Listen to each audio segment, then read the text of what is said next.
Uno de los personajes que a mí me cautiva más por las condiciones con las que él vivió es Job. Usted y yo pasamos por pruebas, por supuesto que sí, sufrimos, la pasamos mal, tenemos dolores, sufrimientos, pero tenemos muchas cosas. O sea, no quiero minimizar el sufrimiento que pasamos, pero vivimos una prueba y tenemos la palabra de Dios. Tenemos el Espíritu Santo morando en nosotros. Tenemos una comunidad de fe en la cual podemos sostenernos y seguirnos sosteniendo. Tenemos diferentes tipos de recursos. Cuando Job pasó lo que pasó, ¿qué tenía Job? ¿Tenía la palabra de Dios? No. Tenía una tradición oral en la cual creían quizá el Pentateuco por ahí. No había una morada permanente del Espíritu Santo. No se había desarrollado un sentido de comunidad como tal. Solamente le dejó a la esposa que le decía, ¿por qué no maldices a Dios y te mueres? O sea, Job realmente estaba pasando un tiempo bastante complicado. ¿Qué creen ustedes que Job hubiera pedido si se le hubiera concedido un solo deseo? Job, te voy a conceder un deseo. ¿Qué quieres? Yo diría, Señor, quítame todas estas pruebas. O devuélveme a mis hijos, mi ganado, llévate a mi esposa, no hay problema, pero todo lo demás, dámelo otra vez. U otras cosas, ¿no? Pero hay un clamor de Job que yo creo que es algo de lo que Job pidió en su condición de sentirse abandonado. Porque vamos a hablar las cosas como son. Yo entiendo que Job se sintió abandonado, aún por Dios. Y probablemente en algunos momentos usted también se siente abandonado por Dios. Dios o como los salmistas claman, ¿hasta cuándo, Señor? ¿Hasta cuándo vas a venir a rescatarme? Y muchas veces ese es nuestro sentimiento. En Job 9:33, vamos a leerlo. Job pide algo que a mí siempre me ha cautivado y es una de los, creo yo, de las principales similitudes o alguna comparación que podríamos hacer entre Job y sus referencias a Jesús. Job 9:33. Dice Job 9:33. No hay entre nosotros árbitro que ponga su mano sobre nosotros dos. Yo creo que una de las cosas que Job estaba buscando era un reconciliador. Un árbitro es la persona que viene y pone las manos en las espaldas de dos personas que están enemistadas. Es el reconciliador, es el árbitro, es el mediador. Aquel que viene y le dice, ¿estás molesto? ¿Estás molesto? Muy bien, yo voy a funcionar como un árbitro, como un conciliador, como un reconciliador. Bien, y él pone la mano en la espalda de uno, pone la mano en la espalda del otro y los une y los reconcilia. Job clama esto. ¿Quién pusiera Dios entre tú y yo? Un árbitro, un reconciliador. ¿Por qué? Porque evidentemente Job, por las cosas que estaba viviendo, se sentía totalmente abandonado por Dios. Y yo creo que es un sentimiento justo de tener, en el sentido de que somos carne, bien, y que pasamos por cosas sumamente difíciles. Quienes han pasado por pruebas, sentimos esas cosas. Y alguna vez, quizá, no digo que sea lo correcto, pero hemos sentido, Dios, ¿dónde estás? ¿Cómo me puedo reconciliar contigo? Y procuramos, hablaba con alguien un día de esos en una consejería y me decía, sí, yo sé que yo tengo que leer más la Biblia, tengo que orar más, tengo que buscar cómo conocer más de Dios. Y yo no, justamente no va por ahí el camino.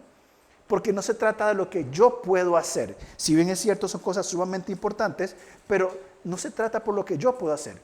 Se trata de quien reconcilia. Vamos al principio, Génesis 3. ¿Qué pasó en Génesis 3? Primero, Génesis 1 y 2, ¿qué pasó? ¿Nos acordamos? Es el modelo perfecto, voy a usar una expresión, de desarrollo humano. Dios coloca a Adán y Eva, crea todo lo que hace, y dice ahora sí, desarróllense. Es el modelo perfecto.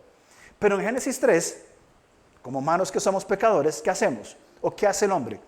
El hombre decide independizarse de Dios. Muy bien, Dios, mira, muy lindo lo que hiciste, pero va a ser a mi manera. Y segundo, no rendir su autonomía a Dios. Es decir, como persona individual que soy, como un ser, un individuo, tengo una autonomía. Y yo debería sujetar mi autonomía a la voluntad de Dios. Señor, yo quiero hacer lo que tú quieres que yo haga, voluntariamente. ¿Qué fue lo que hicimos? Totalmente lo contrario. Y ya lo hemos hablado en otros momentos, pero en ese momento se rompieron 4 relaciones fundamentales del hombre. En el momento en que Eva desobedece, codicia y toma para sí el fruto, se rompen 4 relaciones fundamentales. La primera, una relación conmigo mismo. Nos quebramos. Estamos rotos. Romanos capítulo 1 y Efesios 3 describen perfectamente cómo se rompió nuestra relación con nosotros mismos. Comenzamos a darle gloria a la creación en vez del creador, nos vamos en nuestros deseos, vivimos de acuerdo a lo que nos plazca. Se lo resumo así: vivimos de acuerdo a nuestra justicia, no a la justicia de Dios. Voy a vivir así. Segunda relación que se rompe es la relación con el prójimo. Adán y Eva como pareja estaban desnudos y no se avergonzaban, estaban bien. Había una figura de transparencia, de unidad, de perfecta relación, de amistad, de cercanía, ¿bien? Y en el momento en que comen se dan cuenta que están desnudos y buscan cubrirse. Se rompe la relación con el prójimo. La tercera que se rompe es la relación con la creación. Ya el lugar creado por Dios para el desarrollo humano se vuelve turbio, se vuelve difícil. Y el medio ambiente o la creación que debería ser para el desarrollo humano y la gloria de Dios, se convierte en un ambiente totalmente hostil. La tierra se seca, el fruto es difícil, vienen los conflictos y demás. Y cuarto, no menos importante, sino la más importante, se rompe nuestra relación con Dios. Morimos espiritualmente, estamos separados de Dios. Esto es muerte, esto es separación. Todas estas cosas es lo que llamamos permanecer en el pecado. Y así es la vida de una persona sin Cristo. No tiene una buena relación consigo mismo, sigue luchando, se rinde al pecado y al placer, ni con otras personas, ni con la creación, con sus entornos, comunidades, y menos con Dios. De hecho, culpan a Dios de todo lo que les pasa. Entonces, esto es lo que implica vivir en pecado. Entonces, si Génesis 1 y 2 nos describe el modelo perfecto de cómo Dios diseñó todo para vivir en Él una vida plena en Cristo, y capítulo 3 nos describe cómo caímos, el capítulo 4 es simplemente una pincelada de cómo vivimos nosotros separados de Dios. ¿Qué encontramos en el capítulo 4? En el capítulo 4 encontramos 2 personajes muy importantes: Caín y Lamec. Caín simplemente decidió asesinar a su hermano.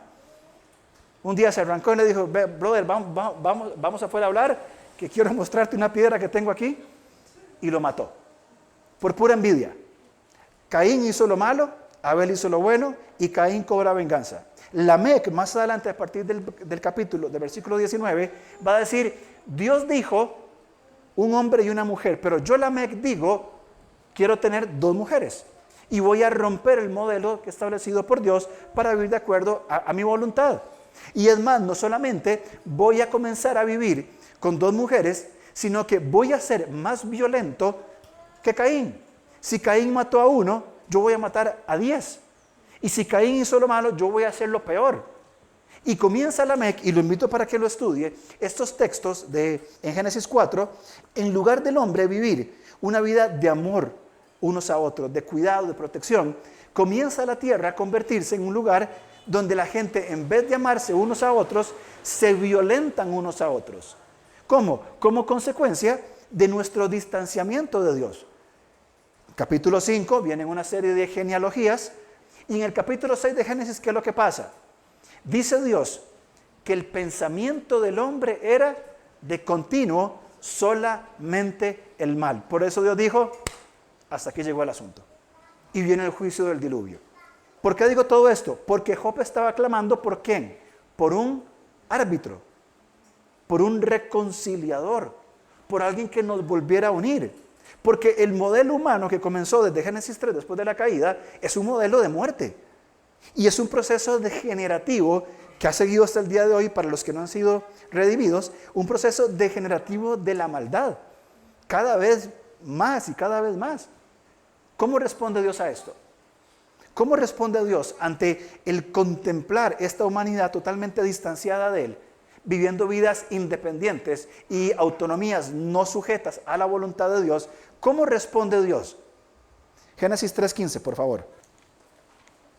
Génesis 3:15, algunos le llaman el protoevangelio, es decir, el primer evangelio o la primera predicación del evangelio, y es cuando Dios está hablando con Adán y Eva y les dice: y pondré enemistad entre ti y la mujer, entre tu simiente y la simiente suya.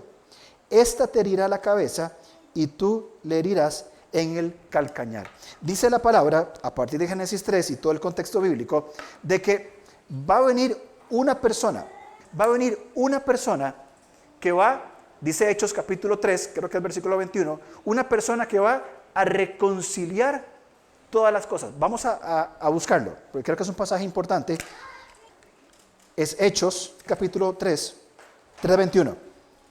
Vamos a leer del 19. Dice: así que arrepentíos y convertíos, para que sean borrados vuestros pecados, para que venga a la presencia del Señor tiempo de refrigerio. Y Él envía a Jesucristo, que os fue antes anunciado, a quien de cierto es necesario que el cielo reciba, cuando Él ascendió, hasta los tiempos de ¿qué? De la restauración de todas las cosas. Notemos la importancia de este versículo y quiero volverlo a leer otra vez porque me parece muy importante. 19. Arrepentimiento y conversión. Arrepentimiento es un cambio de mente, ¿cierto? Metanoia, un cambio de mente. Y cuando hablamos de convertidos, tiene que ver con el fruto de la transformación. Es decir, ya no vivo para el pecado, ahora vivo para el Señor. Habla de arrepentidos y convertidos para que sean borrados vuestros pecados, en Cristo, por supuesto, para que vengan de la presencia del Señor tiempos de refrigerio. Y Él envía a Jesucristo, que os fue antes anunciado. Pero fíjense el 21, a quien de cierto es necesario que el cielo reciba. Esto pasó en 1:11, cuando Jesús asciende a los cielos. ¿Se acuerdan? Lo vimos la semana antepasada. Hasta los tiempos de la restauración de todas las cosas. ¿Cuándo? Cuando Él regrese. Tiene que ver también con su resurrección, de que habló por boca de sus santos profetas que han sido de tiempos antiguos. Entonces, la respuesta de Dios es: va a haber un descendiente y a partir de ahí todo el Antiguo Testamento, y me encantaría que leyéramos así el Antiguo Testamento, es buscando quién es la simiente de la mujer. El Antiguo Testamento responde a 3:15 de Génesis. ¿Dónde está este Mesías? Por eso cuando nace Abel, es como, este es el hijo. Y después viene Noé, ahí viene Noé, la simiente de la mujer. Y tampoco, Noé se emborrachó, cayó y fue un desastre. Y luego viene la nación de Israel. Es una nación. Y se aparta en pos de la idolatría. Hasta que Cristo nace de mujer, Gálatas 4:4, en el tiempo establecido. Y Él viene entonces a restaurar todas las cosas. Pero entonces, ¿cuál fue la respuesta de Dios ante esta condición que hemos descrito? Vamos a, por favor, 2 de Corintios, capítulo 5, y ahí vamos a invertir un tiempo estudiando estos pasajes que me parecen sumamente importantes. Entonces, ante la pregunta, ¿cómo respondió Dios ante este llamado o esta condición que la humanidad tiene estando sin Cristo? 2 Corintios 5:14. Porque el amor de Cristo nos constriñe, nos aprieta, nos estruja, nos mueve, nos levanta, nos pellizca, nos mueve. El amor de Cristo nos constriñe pensando esto. Aquí es donde tenemos que nosotros reflexionar. Que si uno murió por todos, luego todos murieron. Y por todos murió, ¿para qué? Propósito, para que los que viven ya no vivan para sí, sino para que el que murió y resucitó por ellos. Es decir, nuestra vida como creyentes ahora ya no está limitada a la voluntad de nuestros deseos, a la voluntad de nuestra autonomía, a la voluntad de nuestra propia justicia, sino que está en función de vivir para aquel que murió y resucitó por nosotros. Esa es la respuesta de Dios. La respuesta de Dios es amor. Es un amor que nos constriñe, que nos mueve, que nos aprieta. Leamos el 16. De manera que nosotros, de aquí en adelante, a nadie conocemos según la carne, y aún si a Cristo conocimos según la carne, ya no lo conocemos así. Ahora mientras oraba me acordé de una frase que leí en estos días, es que el día de resurrección, hoy, es el primer día de la nueva creación. Y realmente es muy significativo. De acuerdo al texto que leímos nosotros en 1 Corintios 15, si Cristo no resucita, aquí no hacemos nada. Vámonos para el partido de la tarde, vámonos a la casa a descansar. Si Cristo no ha resucitado, por más cristianos que seamos, de nada sirve todo esto. Pero Pablo afirma, pero Cristo ha resucitado, por tanto, todo tiene un valor y un significado que realmente yo puedo vivir y que debería estar viviendo. Es decir, hoy comienzo a vivir el primer día como una nueva creación. Porque si Cristo no hubiera resucitado, hubiéramos permanecido en la muerte para siempre. Pero como Cristo resucitó, hoy es mi primer día como nueva humanidad. Ya no estoy sujeto, no estoy esclavizado a ese estilo de vida de Génesis 3, 4, 5 y 6 que hemos hablado, solamente por poner un ejemplo. Ya no. ¿Por qué? Porque hoy es el primer día de la nueva vida eterna que tenemos en Cristo. Por tanto, dice el versículo 16, que si lo que conocí en la carne, ya no lo conozco más. Ahora lo conozco en el Espíritu. Entonces, yo quisiera que en esta mañana reflexionáramos rápidamente en este concepto. Por la resurrección de Cristo, lo que celebramos hoy, Él es nuestro reconciliador. Cristo es nuestro reconciliador. Cuando Job clamaba, Señor, pon un árbitro entre tú y yo para que nos reconcilie, desde la eterna gloria, el Señor ya tenía en su mente y en su corazón esta obra de Cristo entregado por nosotros. Job, dame un chance. Va a venir uno de la simiente de la mujer, van a ser uno que va a restaurar todas las cosas, desde la eternidad pasada hasta la eternidad futura. Él es el reconciliador. Leemos versículos 17 hasta el 21, que es el texto que nos vamos a centrar ese resto de tiempo que me queda. Entonces, hemos entendido que tenemos una nueva vida en Cristo. Muy bien, 17. De modo que, si alguno está en Cristo, nueva criatura es. Las cosas viejas pasaron, y aquí todas son hechas nuevas. Y todo esto proviene de Dios, quien nos reconcilió consigo mismo por Cristo y nos dio el ministerio de la reconciliación. Que Dios estaba en Cristo reconciliando consigo al mundo, no tomándoles en cuenta a los hombres sus pecados, y nos encargó a nosotros la palabra de la reconciliación. Así que somos embajadores en nombre de Cristo. Como si Dios rogase por medio de nosotros, o rogamos en nombre de Cristo, reconciliados con Dios.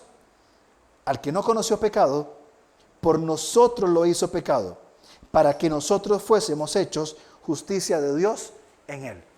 Ese árbitro, ese mediador que Job clamaba, es Cristo Jesús. Él es el reconciliador, el restaurador de todas las cosas y el que nos reconcilia. Veamos muy puntualmente tres cosas. Bien, en primer lugar, el Hijo nos salva. Tenemos la identidad de la reconciliación. Hemos hablado ya en muchas ocasiones sobre este concepto de identidad dada, identidad asumida. Bien, la identidad asumida es quienes creemos que somos nosotros. El pecado que está en nosotros, lo que crecimos en un modelo familiar disfuncional, en una cultura permeada por el pecado. Todo eso ha venido llenando nuestra mente y corazón y asumimos que yo soy lo que el pecado, lo que la cultura o lo que mi familia me ha dicho que yo soy. Y vengo a Cristo con ese montón de cargas y de conceptos, cargando esas cosas, pensando que soy todo eso que me han dicho que soy y que yo me he creído que soy. Pero realmente tenemos una identidad dada. ¿Cuál es la identidad dada? Que somos hechos hijos de Dios. Porque si alguno está en Cristo, es una nueva criatura. No quiere decir que el pecado ya no tiene injerencia, que el pecado no me afecta. Quiere decir que tengo una nueva identidad. Es decir, puedo vivir diferente.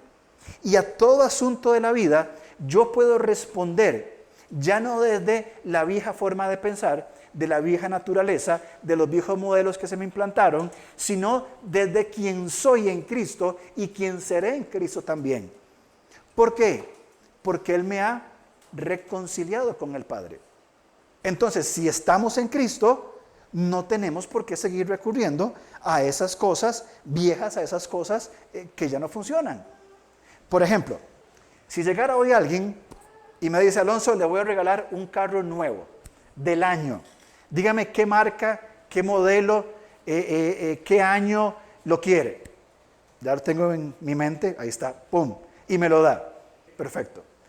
Y me voy para mi casa y lo meto, ¿verdad? Y lo guardo, y mi carro, digamos que está malo y que no sirve mucho. Pero yo digo, no, la verdad es que qué lástima sacarlo, mejor sigo usando el carro viejo.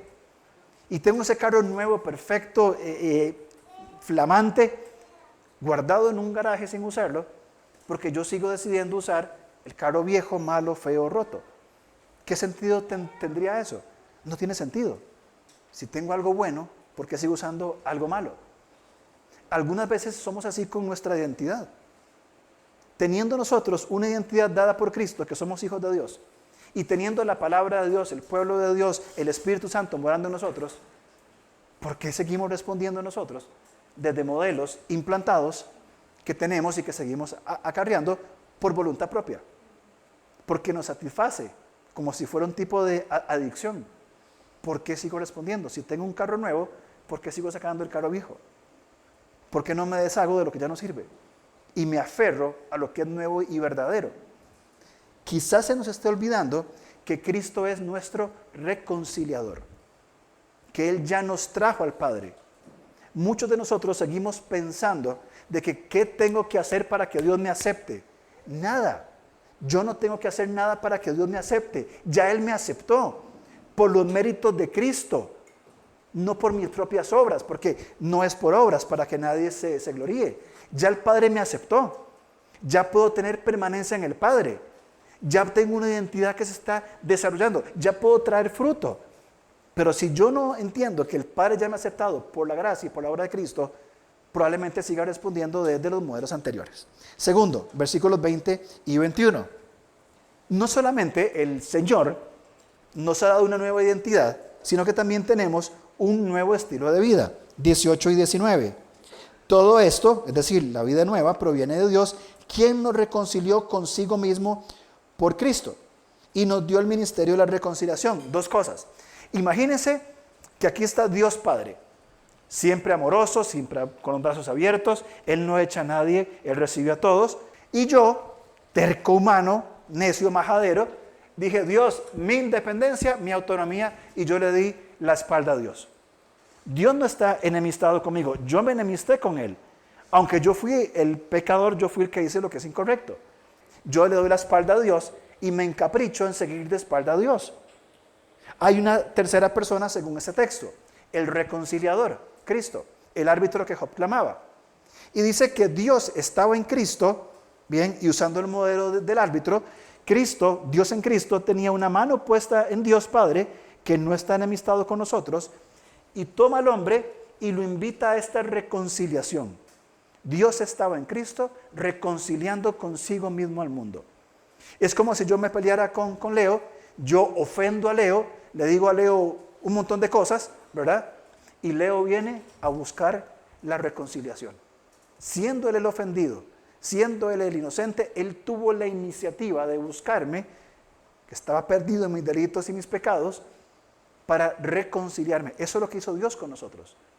Y mientras Dios está en Cristo, reconciliando consigo al mundo, no solamente lo reconcilia y por la gracia le acepta el Padre, bien, sino que al mismo tiempo, dice el final del versículo 18, y nos dio el ministerio de la reconciliación, explicado en el 19. Dios estaba en Cristo reconciliando consigo al mundo, no tomándoles en cuenta a los hombres sus pecados, y nos encargó la palabra de la reconciliación. Por tanto, mientras somos reconciliados con Dios por la obra de Cristo, que ya lo somos, Él nos comisiona a nosotros, nos da un nuevo estilo de vida. Un nuevo estilo de vida, bien, que es un ministerio dado. Es decir, la transformación que yo estoy viviendo día con día no es para que me quede sentado en una iglesia o en mi casa, simplemente esperando el día en que Cristo regrese. Hemos sido todos y cada uno de nosotros responsabilizados, y uso la palabra con toda intención, responsabilizados con el ministerio de la reconciliación. ¿Cuál es el ministerio de la reconciliación? Dios estaba en Cristo reconciliando consigo mismo al mundo. ¿A cuántas personas podríamos ser nosotros instrumentos de reconciliación? de invitar a las personas, hoy que es domingo de resurrección, que venimos, cantamos, celebramos, que seguiremos cantando, que compartiremos. ¿A cuántas personas podemos nosotros, no solamente de una forma verbal, de una forma explícita, hablando el Evangelio, sino también por medio del testimonio que evidencia una vida transformada? Ver a personas, amigos, familiares, gente cercana, que nos digan, pero mira, ¿a vos qué te pasó? Sí, vos eras un desgraciado, eras una basura, ¿qué te pasó? No soy yo, es Cristo en mí. Esa transformación es el testimonio de Dios. Muchas veces se habla, ¿verdad? Yo debo cuidar mi testimonio. Y es cierto, pero no se trata de mi testimonio. Es el testimonio de Dios por medio mío. Yo no soy nada, Dios es lo que ha hecho esto en mí. Y es el fruto de Él en mí. Así que yo doy testimonio de Él, no de mi testimonio. Sí, yo antes era un infeliz y hacía y yo. No interesa lo que usted hizo o no hiciera. Es lo que Dios hizo, hace y sigue haciendo en cada uno de nosotros. Ese es el testimonio del Hijo de Dios. Esa es la forma como el Hijo de Dios debe conducirse en reproducir esa forma, esa transformación. Por ejemplo, vuelvo a un ejemplo parecido al anterior. ¿Qué pasaría otra vez si alguien viene y le regala ya no un carro, sino una membresía en el mejor gimnasio del mundo? Con un entrenador personal todos los días, todo. Y usted simplemente tiene que ir para ser guiado por este proceso. Y usted dice, no, a mí no me interesa. No, está muy lindo, tengo la membresía y todo, pero yo la verdad que, y tengo el acceso, tengo las posibilidades, y simplemente digo, no quiero.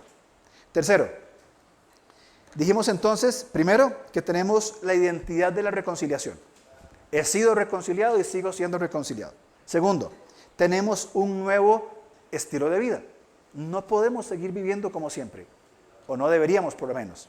Y tercero, el Hijo nos comisiona. Tenemos una responsabilidad dada. Versículo 20-21. Así que somos embajadores en nombre de Cristo, como si Dios rogase por medio de nosotros. Es como si Dios estuviera obrando a través de nosotros. Os rogamos, Dios ruega por medio nuestro, reconciliados con Dios. Reconcíliense con Dios. Busquen esa reconciliación. Ahora, las personas van a escuchar este llamado, esta invitación a la reconciliación, no por medio de una revelación diferente, rara, de un ángel o de cosas, por medio de creyentes fieles que han sido y siguen siendo reconciliados con el Señor. Mientras estamos en este proceso, invitamos a otros a la reconciliación, como si Dios rogara por medio de nosotros. ¿Se dan cuenta? Quiero retroceder un segundo para hacer esa salvedad. Cuando comenzamos el estudio nos fuimos a Génesis del 1 hasta el 6. Bueno, hasta el 9 de hecho. Esto es un asunto cósmico, universal. O sea, no es una linda historia que se encuentra a los niños en la escuela dominical. Cuando le contemos a los niños, contemos la historia como tiene que ser. El diluvio, gente ahogada, gente muerta. Bien, para que entiendan de qué trata la palabra de Dios. No las jirafas cantando todos juntos, porque las jirafas no cantan. Pero es esta historia de caída, de muerte, de pena, de tristeza. Es un asunto cósmico, de la humanidad. Algo entero, o sea, no sé cómo explicarme más. Es algo universal, es la historia al inicio de todos los tiempos.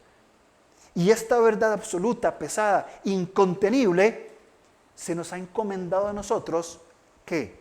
La responsabilidad de ser embajadores, de ser llamados a la reconciliación o invitar a otros a la reconciliación. ¿Podemos entenderlo? Pero si yo soy un simple ser humano en Costa Rica que vive aquí, como yo tengo tanta responsabilidad, ha sido dada por Dios, absolutamente dada por Dios.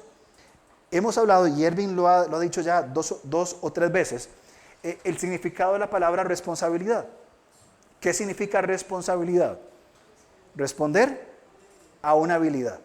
Si a mí me dan una licencia de conducir, eso significa que yo tengo la responsabilidad de conducir correctamente. Voy a responder a una habilidad. La licencia me habilita para poder conducir. Si yo ando como un loco, soy un irresponsable. No estoy respondiendo a esa habilidad correctamente y voy a tener consecuencias. Bueno, Dios nos ha dado la responsabilidad de la reconciliación porque Él ya nos reconcilió consigo mismo. No estamos contando algo que nos dijeron. Estamos contando lo que estamos viviendo nosotros mismos. Es nuestra experiencia en la carne, en la vida, en el andar, en la cotidianidad. Tengo la responsabilidad, la habilidad de decir, Cristo ha hecho esto en mí. El Cristo resucitado ha hecho esto en mí. Por tanto, yo soy responsable de compartir esto. ¿Cuál es la esencia? 21. Así que, al que no conoció pecado, ¿quién es el que no conoció pecado? Cristo. Por nosotros lo hizo. El Padre hizo al Hijo pecado para que usted y yo fuéramos salvos. Creo que esto es suficiente, una oración suficiente para reflexionar muy profundamente. Yo siendo pecador, para poder ser reconciliado con el Padre hizo al Hijo pecado para tener esta posibilidad de reconciliación. Propósito, para que nosotros fuésemos hechos justicia de Dios en Él. No es mi justicia acomodada a la verdad. Es que Dios me imputa, me contabiliza su justicia para yo vivir de acuerdo a su voluntad. Es decir, tengo ya la habilidad dada por Dios y tengo la experiencia de esta vida nueva en Cristo. Quiero leer algunos versículos más muy rápidamente, así que voy a mencionarlos y los voy a leer porque son textos que tienen que ver con la reconciliación. Y realmente es muy importante, antes de terminar, hacer un repaso en estos versículos. Romanos 5, 10 y 11. Romanos 5, 10 y 11, lo leo para ustedes. Romanos 5, 10. Fíjense esto, que de hecho una canción, creo que Casa, tiene una línea muy similar a esta. Porque si siendo enemigos, fuimos enemigos, no somos, fuimos. Porque siendo enemigos, fuimos reconciliados por Dios con la muerte de su Hijo. Por medio de la muerte de Cristo hemos sido reconciliados con Él. Mucho más, estando reconciliados, seremos salvos por su vida. Y no solo esto, sino que también nos gloriamos en Dios por el Señor nuestro Jesucristo, por quien hemos recibido ahora la reconciliación. Hemos recibido un acto que fue concluido en el pasado. Ya lo recibí, ya soy reconciliado y tengo esta vida nueva. Efesios 2:13. Dice Efesios 2:13, en Él también vosotros, habiendo oído la palabra de verdad, el evangelio de vuestra salvación, y habiendo creído en Él, fuisteis sellados, aquí la palabra también tiene que ver con reconciliación, con el Espíritu Santo de la promesa. Fuimos marcados por esta reconciliación. Vamos a leer Efesios 2:13.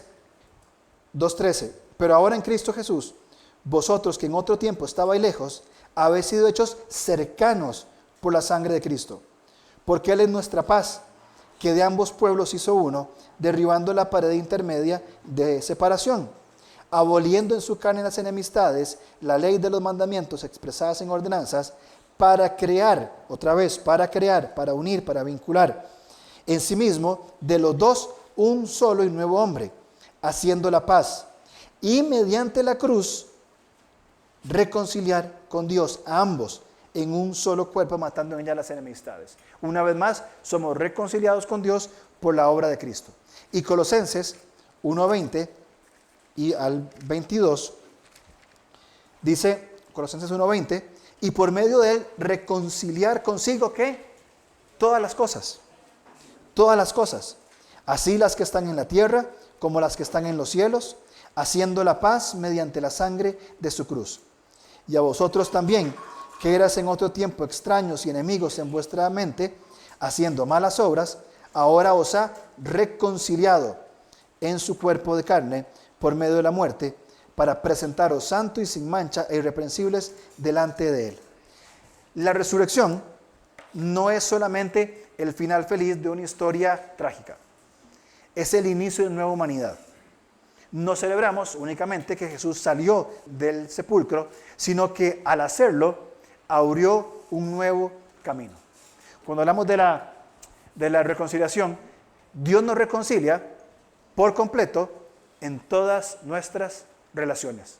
Las 4 que mencionamos al principio, por la obra de Cristo, ahora somos reconciliados, somos unidos otra vez en Él. No solamente la resurrección, no solamente venció la muerte, sino que restauró y reconcilió todo lo que el pecado había destruido. Nosotros hoy celebramos la muerte de Cristo, parte de todo esto, pero sobre todo su resurrección. Si Cristo no hubiera resucitado, si Él no se levanta a los muertos, nada de esto que hemos hablado hubiera sido posible. Estaríamos perdidos, seguiríamos perdidos, y es por su resurrección que hoy nosotros tenemos no solamente, por supuesto, la seguridad de una esperanza futura, sino también la posibilidad, la habilidad, el llamado, el peso de vivir la experiencia de la resurrección en nuestro andar diario, día con día. No es un asunto donde lo celebro el domingo de resurrección.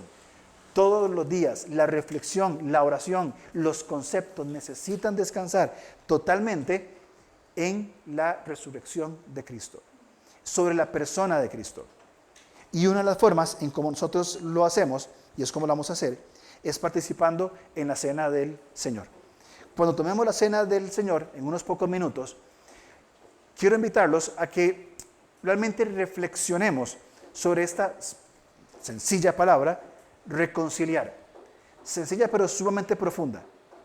Realmente donde se encuentra un peso de lo que Dios hizo en nosotros, de lo que significó la obra de Cristo para nosotros. La reconciliación. Yo estaba enemistado con Dios. Yo estaba distante. Yo le di la espalda. Yo accedo voluntariamente al pecado. Nadie me fuerza a hacerlo. Pero Dios en su amor me reconcilia consigo mismo y me comisiona para responder en esa reconciliación.